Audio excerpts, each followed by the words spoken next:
Salam sejahtera Malaysia, terima kasih kerana menonton video-video dalam channel ini. Sebelum kita mula, jangan lupa untuk tekan tombol subscribe, share, like dan komen. Let's go! Salam sejahtera dan salam perpaduan kepada seluruh rakyat Malaysia. Berita panas hari ini bertajuk BNPH kemuka tawaran emas buat rakyat Kelantan. Berita penuh. Gabungan BN dan PH Kelantan mengemukakan tawaran emas bersama kepada rakyat negeri itu sekiranya diberi mandat mentadbir kerajaan selepas pilihan raya negeri PRN pada 12 Ogos ini. Pengurusi parti-parti kerajaan Perpaduan Kelantan Ahmad Jazlan Yaakob berkata, tawaran dihidangkan meliputi 4 teras utama iaitu pengembangan syiar Islam, ekonomi, pendidikan, wanita dan orang muda, dan penubuhan perbadanan kemajuan Kelantan Utara. Inilah tawaran emas buat rakyat Kelantan, katanya. Dalam pengumuman di Pejabat Perhubungan UMNO Kelantan di Kota Baru hari ini, BN dan PH juga mendedahkan pelbagai inisiatif menarik. Antaranya, bantuan RM2,000 untuk perkahwinan kali pertama, penubuhan Kolej Universiti Tahfiz Al-Quran dan Sains, bantuan tahunan kepada institusi pondok berdaftar dan mewujudkan jawatan guru Al-Quran. Selain itu, BN dan PH juga menawarkan penghapusan tunggakan bil air Kelantan Sdn Bhd AKSB dan menurunkan caj permohonan bekalan air domestik. Menyedari hakikat masalah air di Kelantan membelenggu rakyat sejak sekian lama, kami akan mempertimbang melipat gandakan usaha memuli bekalan air pada tahap yang wajar dan memberi kelegaan awal kepada rakyat, kata Ahmad Jazlan. Selain itu, BN dan PH turut memberi tawaran melibatkan urusan tanah. Antaranya, potongan cukai premium dan pecah sempadan sehingga 50%, menambah kaki tangan di pejabat tanah dan jajahan serta mengkaji semula pemilikan dan pajakan tanah oleh syarikat swasta serta mengembalikan semula kepada rakyat.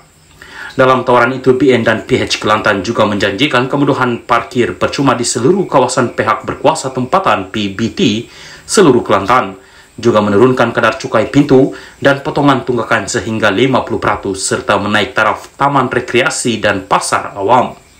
BN dan PH juga akan melipat gandakan usaha memberi peluang pekerjaan kepada anak-anak Kelantan agar mereka dapat berkhidmat di negeri sendiri dan berada dekat dengan keluarga. Kita menyasarkan 20,000 peluang pekerjaan pelbagai sektor khusus dalam bidang pembuatan dan teknologi dalam tempoh 5 tahun akan datang, jelas Ahmad Jazlan yang juga pengurusi UMNO Kelantan. Tambahnya, bagi segmen pendidikan, wanita dan orang muda BN dan PH akan menyediakan bantuan one-off sebanyak RM3,000 kepada mereka yang berjaya melanjutkan pengajian di institusi pengajian tinggi IPT. Gabungan berkenaan juga menawarkan perkhidmatan bas atau kereta api percuma 2 kali setahun kepada golongan mahasiswa.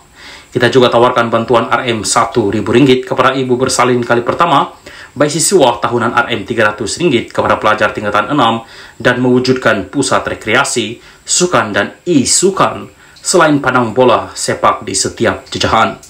Akhir sekali, kita berhasrat menubuhkan perbadanan kemajuan Kelantan Utara PKKU bagi membangunkan wilayah Utara Kelantan dalam usaha membasmi kemiskinan dan membangunkan sosioekonomi rakyat, katanya.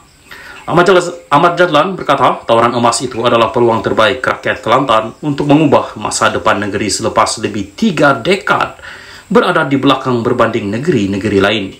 Setelah kami mengadakan perbincangan secara teliti dan kita bersetuju untuk memperincikan perkara-perkara yang diputuskan bersama yang kita sifatkan sebagai tawaran kepada rakyat Kelantan bagi PRN kali ini. Saya dan rakan-rakan amat berharap dan merayu kepada rakyat sama ada bermastautin dan pengundi luar untuk sekian kakinya agar dapat memberi kepercayaan kepada kami untuk memimpin negeri Kelantan, katanya. Turut hadir pada sidang media hari ini ialah Timbalan Pengurusi UMNO Kelantan C. Fatimah C. Saleh, Pengarah PRN PH Kelantan Wan Abdul Rahim Wan Abdullah dan Setiausaha BN Kelantan MD Alwi C. Ahmad. Sekian berita salam Malaysia Madani. Salam sejahtera dan salam perpaduan kepada seluruh rakyat Malaysia. Berita panas hari ini dipetik daripada Malaysia Kini bertajuk tak diundang, dihalau sertai ceramah PN, Dominic tetap senyum. Berita penuh. Bukan sahaja tidak diundang menyertai program ceramah Mega PNBS yang disertai Presiden PAS, Abdul Hadi Awang, malah rakan sekutunya, Dominic Lau, diminta meninggalkan program di Tasik Gelugo, Pulau Pinang malam tadi. Lau yang tetap hadir walaupun tanpa undangan bukan sahaja tidak diberikan layanan setaraf atau VIP, tetapi dianggap sebagai tetamu yang tidak diundang. Ketika pemimpin PN lain mengambil tempat di atas pentas, Lau bersama sekumpulan penyokong PN sekadar menunggu di tepi pentas. Semasa menantikan ketibaan Hadi, pemimpin gerakan itu disambut oleh Naib Presiden PAS Idris Ahmad yang merupakan antara penceramah pada ceramah tersebut. Bagaimanapun, ketika Idris hendak mengiringi Lau ke atas pentas Setiausaha PAS Pulau Pinang, Izuri Ibrahim menuju ke arahnya dan dengan tegas memberitahunya yang tidak diundang sila tunggu sini. Ada yang coba membantah, tetapi Izuri membalas, tak boleh, kamu pergi. Idris kemudian diiring ke atas pentas, manakala Lau sekadar memandang dan mengekalkan senyuman. Sebelum ini, Izuri disebut-sebut sebagai calon di Dun Bayan Lepas, kursi yang bakal ditandingi oleh Lau. Apabila Hadi tiba kemudiannya, pembantu Lau, Wendy Subarmaniam, kedengaran meminta ahli pemuda PAS yang mengiringi kereta Presiden PAS itu untuk memberi laluan bertujuan supaya Lau dapat berjumpa dengan Hadi. Bagaimanapun, ahli pemuda PAS menjawab, jangan bagi. Hadi kemudian diiring terus ke atas pentas meninggalkan Lau. Tidak lama kemudian, Presiden Gerakan dan rombongannya meninggalkan majelis berkenaan. Keputusan Lau bertanding di Dun Bayan Lepas yang merupakan kerusi majoriti Melayu telah menimbulkan rasa tidak puas hati di kalangan penyokong PAS Pulau Pinang. Sebelum hari penamaan calon, ahli PAS Bayan Lepas telah mengugut untuk memboikotnya. Sementara itu, Izuri ketika dihubungi Malaysia kini enggan mengulas mengenai layanan PAS kepada Lau itu. Berita harian pula memetik timbalan Presiden Gerakan Oh Tong Kiong sebagai mengesahkan bahawa parti itu tidak diundang untuk menghadiri program berkenaan. Saya hanya maklum mengenai penganjuran ceramah Mega PNBS menerusi siaran langsung di Facebook. Parti itu tidak dijemput untuk diketengahkan pada majlis malam tadi. Setahu saya, ceramah berkenaan mungkin untuk PAS sahaja dan mungkin mereka tak undang kita kerana penganjurnya dibuat di lokasi majoriti Melayu atau hanya mahum penceramah dalam kalangan Melayu, katanya. Ceramah Mega PNBS itu turut menampilkan beberapa calon Dewan Himpunan Penyokong PAS di HPP termasuk Andrew Tiao di Dun Sungai Puyu. Oh, bagaimanapun berkata, hubungan gerakan dengan PAS Pulau Pinang masih dalam keadaan baik, tetapi mengakui kejadian itu menimbulkan rasa tidak puas hati dalam kalangan akar umbi.